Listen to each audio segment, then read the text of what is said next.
Conscientiser l'opinion publique et les décideurs sur le nombre de plus en plus croissant des cas de violation des droits contre les défenseurs fonciers et environnementaux en Afrique. C'est dans ce cadre que la plateforme des organisations de la société civile engagées dans la protection des défenseurs des droits fonciers en Afrique a tenu une conférence de presse à Goma pour présenter la situation des défenseurs des droits fonciers des trois pays, la RDC, le Sénégal et le Cameroun.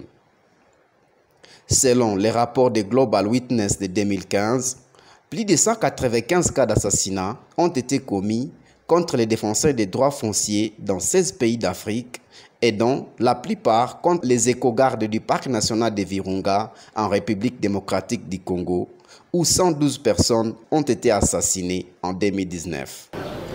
Et nous travaillons, notre objectif c'est de promouvoir le respect des droits humains dans les secteurs du foncier. Alors malheureusement, on constate qu'il y a presque un silence autour de la protection des défenseurs des droits fonciers. On ne prend pas conscience qu'ils prennent des risques énormes et qu'ils méritent une protection particulière. Des défenseurs des droits fonciers, des défenseurs des droits environnementaux qui sont tués tout simplement parce qu'ils protègent l'environnement. Tout simplement parce qu'il faut un exercice normal de leur profession.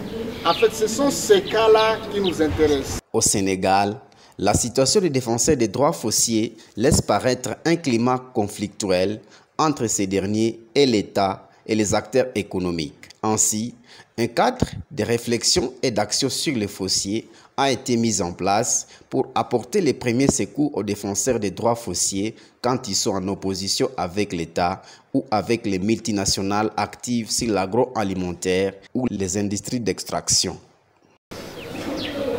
Il y a donc, comme je le disais, beaucoup de tensions, beaucoup de conflits, notamment dans les différents compartiments du territoire national.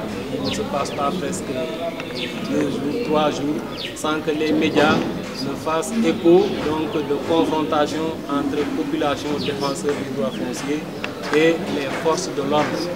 C'est ce qui justifie donc notre présence à côté de AAP, à côté d'autres acteurs, pour justement réfléchir sur les solutions donc, à apporter à ce fléau. Donc rien que pour l'année 2021 par exemple, on peut dénombrer pas moins de 5 cas où parfois ce sont des multinationales qui veulent déposséder les communautés de leurs droits fonciers. Ces derniers s'y opposent et se retrouvent parfois brutalisés, se retrouvent parfois en prison. Au Cameroun, le contexte est un peu différent parce qu'il n'y a pas de forces multinationales, mais plutôt on a une bonne loi et une bonne constitution. Le Cameroun fait partie des grandes organisations internationales pour la protection des droits humains. Depuis 1997, il n'y a pas encore eu la modification de la loi foncière.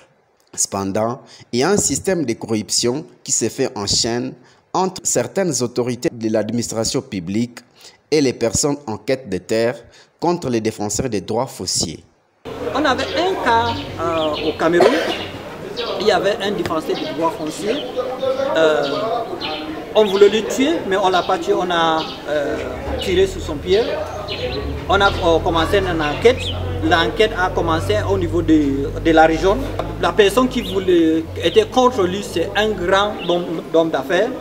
Il a corrompu la magistrature au niveau de la région. On a écrit à la présidence, à Yaoundé. Le président a répondu que le procureur général au niveau de la région mène une enquête sur le cas.